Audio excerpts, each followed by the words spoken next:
Yes, peace, shalom, shalom. How's everybody? Giving honor and praise to the creator of heaven and earth. Just want to go over a particular subject briefly. Now, this is in regards to whether or not, as some say, that the story of a flood had to have came from Egypt. Now, in most cases, people usually just try to seem and focus on Egypt in the Bible. Egypt in the Bible. Now, one of the things is that the Bible speaks about the flood happening throughout the world. So now, if you look at the records of other nations throughout the world, it is incumbent for one to realize that there is a story of a flood in those particular places. For instance, the Greeks have a story, the Romans have a story, and the Germans have a story. So now, if you're not able to sit there and show the link between the Egyptian version of the flood and show how it matches or where the cultural ties were connected between Greece and Rome and ancient Egypt, because the time in which the Greeks got into Egypt to a great extent was around the time of Alexander. So let that be noted and understood. The Greek story of the flood predates the major connection and correspondence between the Greeks and the Egyptians. So that's one thing to let it be noted. Now, there are some who will sit there and state that Greece had some kind of connections with ancient Egypt from what you call the 13th and 12th centuries BCE. However, that particular situation in history doesn't show any parallel ties where stories or cultures would have been passed one from the other. So let that be noted and understood. The time when Rome comes into contact with ancient Egypt is when one realizes that Greece fell as a power and Rome came up as a power. But the Romans wound up having control of Egypt in the year 30 BCE until the year 395 AD. You understand? Now, what's going on in Rome historically was the era with Honorius and Alaric, a little before that era, and so forth and so on. So all of those parallel things in time is very important to let it be noted and understood if you're studying about the history of certain things. Now, I would like to sit there and present that the stories of the flood were identical to each culture, and that it was not plagiarized, it was not borrowed, and so forth and so on, one from the other. You understand? The ancient Assyrians have a story of a flood. The ancient Sumerians have a story of a flood. So are we to sit there and think that there are cultures and nations outside of ancient Egypt that have a story of a flood and they both copied from Egypt? That's emphatically incorrect. Nor would you be able to sit there and show where quote unquote scholars sit there and state that the Assyrian story of the flood or the Babylonian story of the flood or the Chaldean story of the flood or the Sumerian story of the flood was all copied one from another, because all those different nations had one. Chaldea had one, Babylon had one, Assyria had one, and Sumeria had one. So are we to sit there and think that those cultures borrowed the story all from each other or all from Egypt? Or was there a big flood and each nation copied their own particular understanding of it? So that's something to be noted and understood. Now, in history, you will know that the ancient Egyptians were called the people of Magan by the people of Sumeria. The Sumerians called the Egyptians Magan, Magan. You understand? So let that be noted and understood. Now, the people of the Israelites, they called the Egyptians the people of Mizraim. So let that be noted and understood. The Hebrews were referred to in the Sumerian records as the Sagas. That is Sapgaz. So all of these different things could be references for information, if you will. Now, there was, as stated, a Sumerian story of the flood, an Egyptian story of the flood, a Hebrew story of the flood, a Persian story of the flood, and a Chaldean story of the flood. Now, one of the things to let it be noted and understood is one will sit there and have to show where the parallel cultures and the peoples of each said nation came in contact with Egypt, to sit there and then say, okay, these nations got a story of a flood from this particular people. So that's one thing to let it be noted and understood. In conversing with this type of thing with people, they seem to forget that the reason why each of those nations stated that there was a flood is because the God of said nation is upset with the people. People forget the moral behind that whole thing because they're all trying to sit there, it seems, Egypt, Egypt, Egypt, Egypt, and forget that there's a world outside of Egypt. For instance, what we understand today as the wheel, which ancient Israel called the Ophen. A wheel was invented by the ancient Sumerians. You understand? So that's something to let it be noted and understood. The wheel was invented by the ancient Sumerians. Now, when you see Egyptian pictures, brothers and sisters, of them with their chariots and their wheels and everything of that sort, that was something that the ancient Egyptians wound up getting from the people that the Egyptians called the Amu. The Amu, when you go into other particular records, such as that of Egyptologists, they refer to the Amu as the Asiatics. So it was the people that was the east of the Sinai and north of the Sinai that introduced Egypt to what we call the wheel of today. So one of the things to let it be noted and understood is that when you're dealing in history, brothers and sisters, you have to let it be noted that you can't have tunnel vision, that there was a world that extended. And for Egyptian reference of sorts, you may want to look up the Epira Papyrus, in which it speaks about their correlations with the people of Byblos, Biblos, Byblos or Byblos, which is in the northern part of the land of Canaan where the ancient Zidonians lived. So these things is very important to let it be noted and understood. All right. So now, another issue is that there are other nations that have a story of a flood.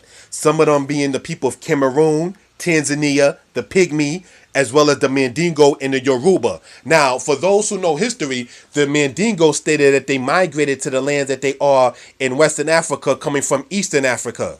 You understand? The Yoruba stated that the lands in which they are in now, called present-day Nigeria, they say that they come from the land of Northern Africa. So now we have to then sit there. Can you show a linkage between ancient Egyptian folklore and tales and that of the Mandingos and the Yorubas? Some of the things you have to sit there and let it be noted and understood that individual nations, tribes, and cultures had their own particular culture to themselves, and everybody did not glean everything from Egypt. You understand? That is a very tunnel vision premise that many people are presented with. Now, another thing to let it be noted and pointed out is that if the Pygmy people had a story of a flood, and the Pygmy people live in Central Africa by what you call Cameroon and Zaire and so forth and so on of today, how in the world do you show that being a connection with them have a story of a flood when the ancient Egyptians said that they come from the area of what you call Mount Ronzenri? Mount Ronzenri, brothers and sisters, is where you call the land of Uganda today. So that's one of the things to let that be noted and understood. All right. So for those who care to reference it, Ronzenri is spelled as Rwenzore. Mount Ronzenri, in what you call the Uganda area of today, is where the ancient Egyptians stated that they came from in history. In the Bible, in the book of Ezekiel, it speaks about the ancient Egyptians coming from south of where present or that time Egypt being the land of Patros. Patros is south of the land of Egypt, called in today's terminology the Sudan, the Uganda, east of what you call modern day Ethiopia. So one of the things to let it be noted and understood, brothers and sisters, is that the whole world did not copy from Egypt. All right. So individual nations had stories of a flood that has no connection with the ancient Egyptians.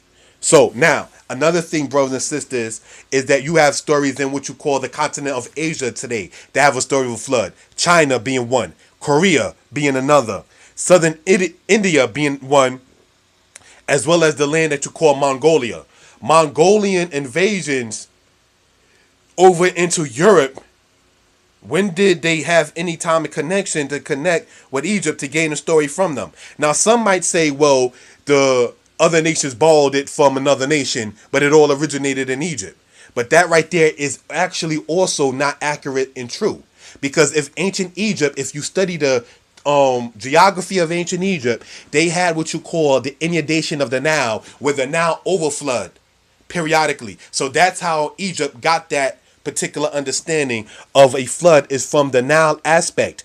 All the other nations that you read about having a flood story, they get it from saying that the story comes from the God in heaven that sent water down, not water necessarily upward. So some of those things has to be let it be noted and understood. The climate of ancient Egypt and the climate of other cultures is not the same. So Egypt was Egypt, and they was identical to themselves, and they had their own particular culture.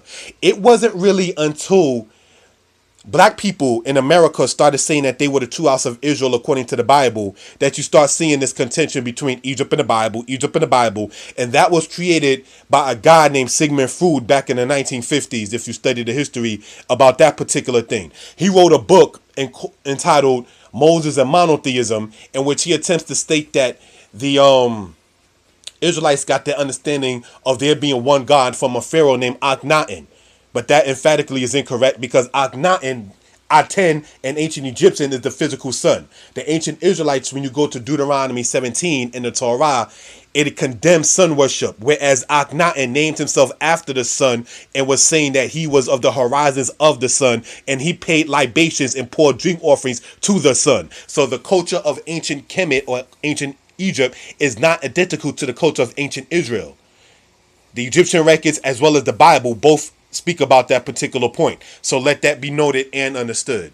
Another thing, brothers and sisters, and speaking about this particular thing in conclusion, is the fact that you have Native Americans that have stories of a flood.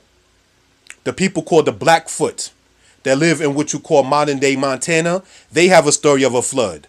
You understand?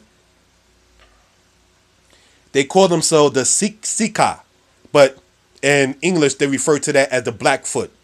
You understand? The Eskimo that lived in what you call northern Canada and in Alaska, they too have a story of a flood. Now, can you sit there and trace the Israelites in the Bible and the Eskimo people and connecting a story with the flood? Or can you trace the Eskimo people and the people in ancient Egypt with a story of a flood?